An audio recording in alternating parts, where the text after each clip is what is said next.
joined by Congressman Mike Gallagher. There is hope in Wisconsin. The Packers are alive. There's a pulse. I sent Mike Gallagher a little text on Sunday saying, it's nice not to have to worry about the playoffs when you're a Browns fan. You got Miracle Joe Flacco, but you're alive. So congratulations. Hey, winning in. All anyone can hope for, Hugh, whether you are a football fan, a football player, or merely a human on this earth for a brief period of time, is to be in control of your own destiny. And indeed, the Packers are in control of their own destiny. Youngest team in the NFL, somehow putting it together. Jordan Love looks incredibly legit. So I don't know, Hugh. Listen, all respect to the Browns, all respect to Flacco. You're dealing, yes, you have certainty when it comes to the playoffs, but you have this existential uncertainty that is born of decades and decades of infamy with the Browns franchise. So I don't know. I wouldn't trade my position for yours, Hugh, respectfully. It's the new Browns. It's the third trip to the playoffs since 1999. But I still haven't been able to go to a home playoff game. So this is the year. Chairman, I want to get to a couple of things. But I want to talk to you mostly about Donald Trump. You're in Switzerland like I am. You're running the Select Committee on Engagement with the Chinese Communist Party, and that requires you to be very, very careful about this. First question, 8 million people have walked across our southern border in the last 3 years. 8 million. Do you believe any of them are agents of the Chinese Communist Party? Well, first, let me caveat this by saying I have no insider info here, no intelligence one way or the other, but let me put it this way. I think this is a massive, massive threat to U.S. national security, and it would surprise me if our foremost adversary, i.e. the Chinese Communist Party, weren't seeking ways to exploit this gaping hole in our defense of the homeland. And even if you don't believe that any of these people crossing the southern border are agents of the Chinese Communist Party, what we know beyond a shadow of a doubt is that every single day, if not every single minute of every single day, fentanyl crosses the southern border, killing tens of thousands of Americans. And of course, the precursors for fentanyl are produced in China. But Biden bent over backwards to meet with Xi Jinping in San Francisco at the APEC summit. And all of what came out of that meeting was some vague promise to cooperate on fentanyl, to crack down on precursor production. But as yet, I've seen no evidence that the CCP is serious about cracking down on fentanyl precursor production, and it's killing tens of thousands of Americans. So these two things, the complete lack of security at our southern border and the desire of the Chinese Communist Party to help us destroy ourselves, to destroy American global leadership, are intimately connected. And if we do not secure the southern border, I cannot look you or anyone else in the eye and say that we are doing our duty when it comes to protecting the homeland or advancing our national security interests. And so that issue alone shows you why Joe Biden can't have 4 more years in office. The border is an unmitigated disaster, and I'm confident that our enemies are taking advantage of that fact. I know I want to add into this a second layer of issue. I spent the first hour of the show talking with Mary Catherine Ham, Selena Zito, and reading the news.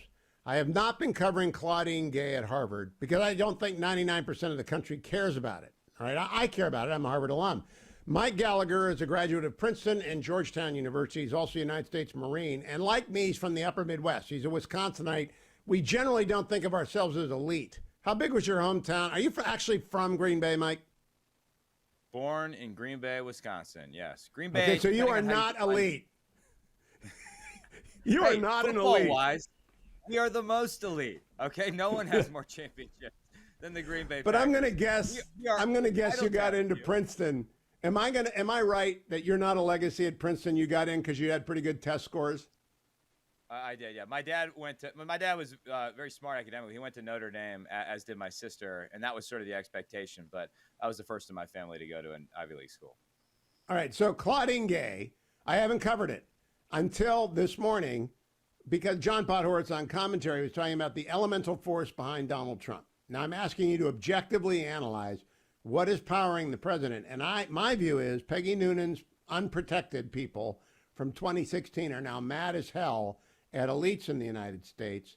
one of whom is Claudine Gay, who could not denounce a pogrom as genocide, and is getting a retirement or a move-on package of $900,000 a year from Harvard to teach in the African American Education Studies program at Harvard going forward.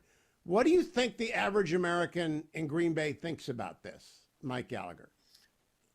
Well, it's absurd. I think your average American in Green Bay, Wisconsin, is waking up to the fact that our elite universities, the best of the best, have constructed a system in which you pay them massive sums of money to propagandize your own children against you and the United States of America. And you send them out into the world completely unprepared for how arduous it is, completely without the resilience one needs to survive. And I think your average American in Green Bay, Wisconsin is waking up to all of the waste in terms of federal tax incentives, tax-exempt university endowments.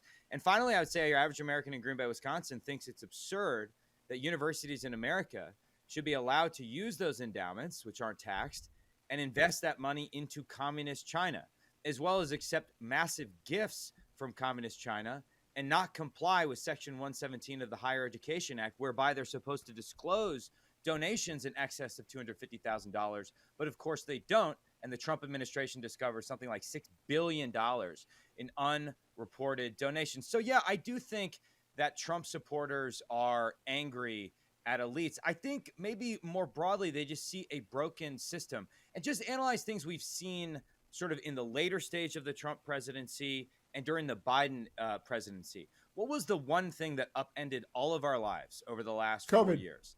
COVID. It was, of course, the pandemic, right?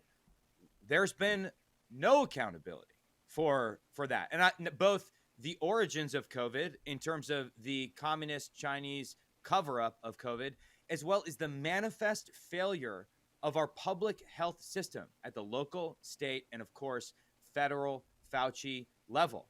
I think that did more to undermine American trust in institutions, including public health institutions, the scientists we were told to trust without reservation, than almost anything else. What other incidents have been a massive wake-up call for the American people?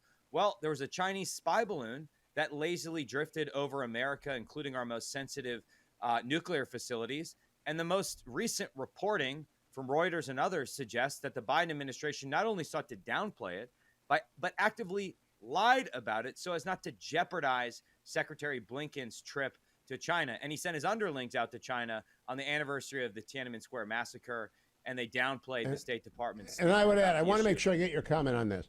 The American Secretary of State has a spokesperson who yesterday was sort of condemning Israel for taking out 3 Hamas terrorists in Lebanon who had massacred 1,200.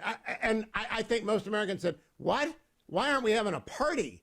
But more importantly, 3 things happened in the last 3 weeks. The Colorado Supreme Court took Donald Trump off the ballot. The Maine Secretary of State took Donald Trump off the ballot. And the Wisconsin Supreme Court, in a naked exercise of political power, took back the right to draw the districts in Wisconsin. You're impacted by this, so you might have a very strong opinion. It looks like a rigged game, Michael Gallagher, Congressman, Mr. Chairman. It looks like everything is rigged. You can just call me owner. I'm an owner of an NFL team, Hugh. So that's the appropriate. Okay, that's right. But it does look like a rigged game to you. You know, I thought Attorney General Bill Barr's piece in the Free Press was quite persuasive on this issue. And again, he's talking from the perspective of someone who's no longer a Trump supporter, but he talks about how foolish this is legally, constitutionally, practically, politically. And we're sort of trapped in the cycle, Hugh, where if one side decides to go outside the rules of the game and do something this nakedly political, the other side feels like they have license to do the same. And so we escalate, and all of a sudden, all of our norms, all of our unwritten rules evaporate. And that's really what worries me about this election cycle in 2024. The Democrats will stop at nothing to seize power, to maintain power. And so Republicans have to find a way just to beat them fairly and squarely without resorting to those same tactics, because otherwise we could go down a very dark and dangerous path pretty quickly, Hugh. Yeah, it's late Roman Republic stuff. And the answer is type into Google the name of your county. In my case, it would be Trumbull County, and the Republican Party, and get involved and actually work within the system to elect people like Mike Gallagher. Chairman, less than 30 seconds. Is your district going to be affected by this? It might be, but it would be very minimally. My district's interesting, Hugh. We went from a lean Republican district when I got elected, heavily Republican now. It might come back a few points, but it wouldn't be that much. All right, good to know that, because when the Packers are beaten by the Browns in the Super Bowl, I don't want you to be anywhere but right here. Chairman Mike Gallagher, always good to see you.